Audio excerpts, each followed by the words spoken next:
یہ جو ہندوؤں کے مندروں میں بھگوان رکھے ہوئے ہیں یہ معبود نہیں ہے, یہ تو ہاتھوں سے تراشے ہوئے ہیں. عیسائی حضرت عیسیٰ کو الہ کہتے ہیں. نا عیسیٰ تو کھاتے بھی تھے اور پیتے بھی تھے, مریم کے پیٹ سے پیدا ہوئے ہیں, خدا پیدا نہیں ہو سکتا. تھوڑی دیر میں ہماری اذان کی آواز آئی, اللہ اکبر اللہ اکبر. کیا زبردست, پوری دنیا میں سب کی سمجھ میں آ رہا ہے اس کا مطلب کیا ہے. تو پیپر ایسی چیز میں, تو پنڈت جی جو خطبہ پڑھتے ہیں, میں کوشش میں ہوں کہ سنسکرت زبان, یہ لفظ کیا ہے, سنسکرت زبان ہے نا, اس کا ترجمہ کہیں سے ملے, سمجھ میں نہیں آ رہا. پھر میں برما گیا, وہاں اذان, جو بدھسٹ ہیں ان کی اذان ہو رہی تھی, پیغام, وہ اذان پورے شہر میں کسی کی سمجھ میں نہیں آتی اس کا مفہوم کیا ہے. زبانیں ایسی ہیں جن میں پیپر آؤٹ ہو رہے ہیں نا, وہ زبانیں ختم. وہ فجر کی ان کی اذان ہوتی تھی, فجر سے پہلے وہ پتہ نہیں کیا بدھسٹ زبان میں ہوں کر کے چل رہا ہوتا تھا. میں کہہ رہا بھائی کیا ہو رہا ہے بھائی, یہ کیا مطلب ہے. اس سے پوچھا کہہ رہے ہیں یہ ان کا جو بدھسٹ کا جو بڑا ہے نا, اس کے علاوہ کسی کو سمجھ میں نہیں آتا. میں نے کہا چلو کسی بڑے سے ملتے ہیں. تو میں نے وہ جو میرے ابراہیم صاحب ہیں, بڑے اچھے میرے دوست ہیں, جن کی انویٹیشن پہ برما گیا میں, تو میں نے کہا آپ تو یہیں کے, وہ ان کے مسائل نہ کھڑے ہو جائیں کہیں. ابراہیم تو بہت سارے ہیں, کسی بھی بلی ڈال دیں گے ہم ان کو بچا کے. تو میں نے ابراہیم بھائی سے کہا, میں نے کہا مجھے ان کے جو اذان دے رہے ہیں نا فجر میں, چلو چلتے ہیں, ان کی جو بھی اذان ہے اس کو پکڑتے ہیں جا کے, اس سے میں پوچھتا ہوں تو کیا بول رہا ہے. انہوں نے کہا وہ ٹیپ ریکارڈ رکھا ہوا ہے, ریکارڈنگ چلتی ہے, بندہ. تھوڑی دیر میں ہماری اذان کی آواز آئی, اللہ اکبر اللہ اکبر. کیا زبردست, پوری دنیا میں سب کی سمجھ میں آ رہا ہے اس کا مطلب کیا ہے. اللہ سب سے بڑا ہے, اللہ سب سے بڑا ہے. پھر اللہ اکبر. اللہ کو اس میں اتنا مزہ آتا ہے, اللہ کہتا ہے دوبارہ کہے, ابھی سمجھ میں نہیں آیا ان کے.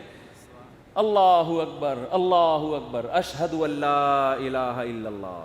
یہ جو ہندوؤں کے مندروں میں بھگوان رکھے ہوئے ہیں یہ معبود نہیں ہے, یہ تو ہاتھوں سے تراشے ہوئے ہیں. عیسائی حضرت عیسیٰ کو الہ کہتے ہیں. نا عیسیٰ تو کھاتے بھی تھے اور پیتے بھی تھے, مریم کے پیٹ سے پیدا ہوئے ہیں, خدا پیدا نہیں ہو سکتا. اور پتہ نہیں کسی نے سورج کو بنایا ہوا, سورج کی پرستش, کوئی آنکھ کی پرستش. لا تسجدوا للشمس ولا للقمر. کیسا تلوار چلی ہے قرآن کی شرک کے خلاف. نہ سورج کو سجدہ کرو اس کے حسن کو دیکھ کے, ہاں ہم مانتے ہیں بڑا حسین ہے, چاند کو دیکھ کے اس کو سجدہ مت کرو, ہم مانتے ہیں بڑا حسین ہے. اللہ جب اتنا حسین ہے تو سجدہ کیوں نہ کریں. فرمایا واسجدوا للہ الذی خلقہن, اس کو کرو جس نے اس حسین کو پیدا کیا, وہ اس سے زیادہ حسین ہے. یہ خود تھوڑی بنے, ان کو تو بنایا ہے کسی نے. کیسی آیتیں ہیں آج کروڑوں لوگوں کو سمجھ میں آ رہی ہیں, ان کا مطلب بھی ان کا مفہوم بھی. اشہد ان لا الہ الا اللہ, میں گواہی دیتا ہوں اس خدا کے اللہ کے سوا کوئی معبود نہیں ہے. اشہد ان محمد الرسول اللہ, میں گواہی دیتا ہوں کہ محمد خدا نہیں ہے, اس کے بھیجے ہوئے پیغمبر ہیں, اس کے سفیر ہیں, میں گواہی دیتا ہوں. اور یہ اذان آج خود گواہی دے رہی ہے کہ واقعی وہ سچے پیغمبر تھے, کہ جو دعوت دے کر گئے ہیں 1400 سال کے بعد بھی ایک حرف کی تبدیلی کے بغیر وہ اناؤنسمنٹ اسی طرح ہو رہی ہے جس طرح بلال حبشی کو نبی صلی اللہ علیہ وسلم نے اذان سکھائی تھی.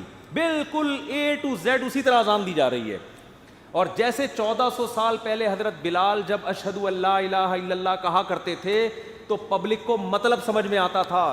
1400 سال گزر گئے, آج ان الفاظ کا مطلب بعینی ہی اسی طرح سمجھ میں آ رہا ہے جس طرح پہلے, بلکہ پہلے سمجھنے والے لاکھوں تھے, آج سمجھنے والے کروڑوں ہیں. پھر حی علی الصلاۃ, آؤ نماز کی طرف, حی علی الفلاح, آؤ کامیابی کی طرف. کیسا خوبصورت کلام ہے یار. اور ریکارڈنگ نہیں چل رہی, مؤذن صبح صبح جاگتا ہے, وضو کرتا ہے, قبلے کی طرف رخ کرتا ہے, پھر اس دعوت کے نتیجے میں جو عبادت کی جاتی ہے, کیسی خوبصورت عبادت.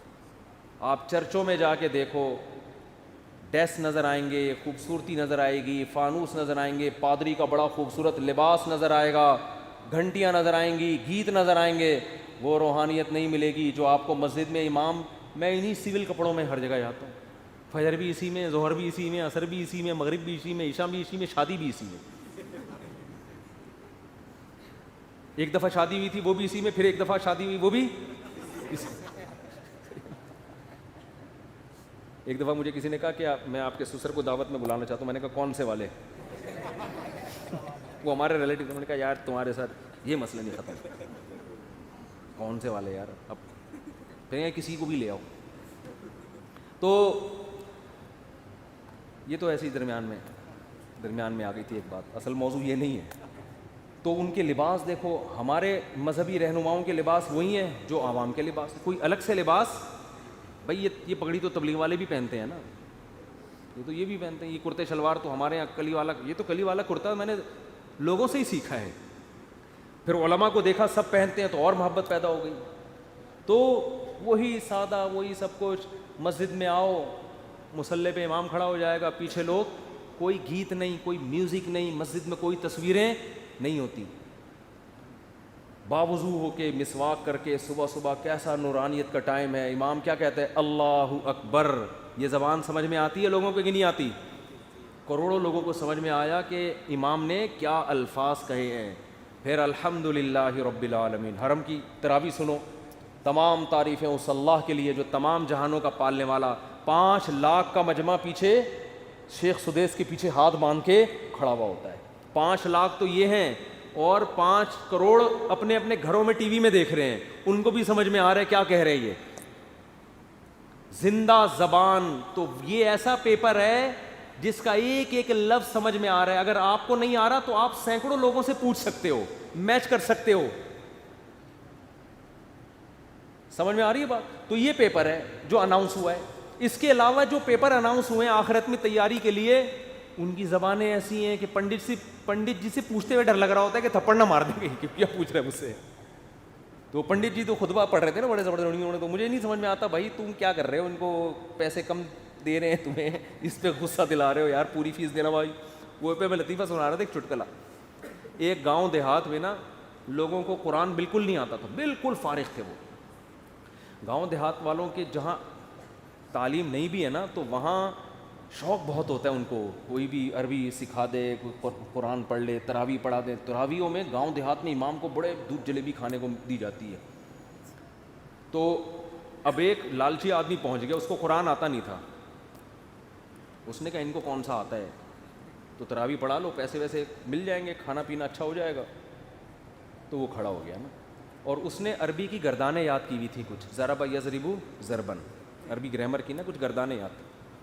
نماز میں شروع کر دی, ضرب ضربا ضربو ضرب ضربتا ضربنا ضربتا ضربتم ضربتم ضربتی ضربتم ضربتم ضربتم ضربنا یضرب یضربان یضربون تضرب تضربان یضربون تضرب تضربان تضربون تضربین تضربان تضربان. یہ میں گردانیں سنا رہا ہوں آپ. اضرب نضرب ضرب یضرب ضربا فوضارب وضرب یضرب ضربا فذاك مضروب لم یضرب لم یضرب لا یضرب. ہم نے رٹا لگا کے یاد کی تھی نا, لا یضرب لا یضرب لن یضرب لن یضرب الامر من یضرب لتضرب یضرب یضرب والنهي عنه لا تضرب لا تضرب لا یضرب لا یضرب. الظرف من مضرب مضربان مضربین مضارب مضرب والآلة منه مضربة مضربتان مضربتين مضارب مضربۃ. یہ اس اعلی وسطی کی ہے.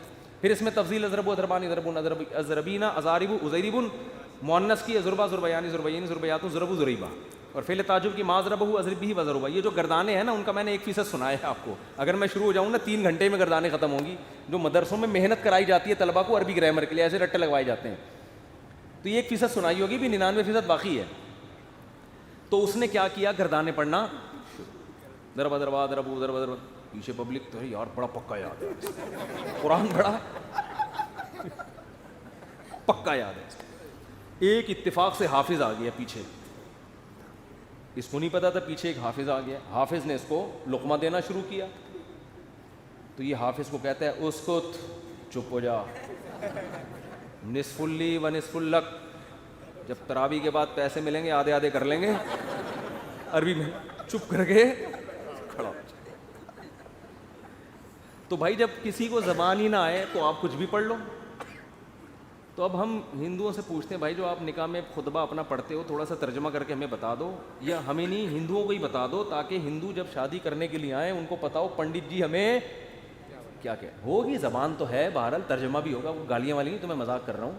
تو کوئی ہندو پنڈت جی کو اس سے تکلیف ہوئی تو بھائی معذرت, میری تو عادت ہے, میں تو مسلمان مولاناؤں پہ بھی فٹ کر دیتا ہوں نا ایسی چیزیں, تو ہم تو اس کی عادت ہے, مقصد کسی کی توہین نہیں ہے. تو زندہ زبان ہے, 1400 سال پہلے بھی اور 1400 سال کے بعد. اتنی قدیم زبان کوئی اب تک محفوظ نہیں ہے.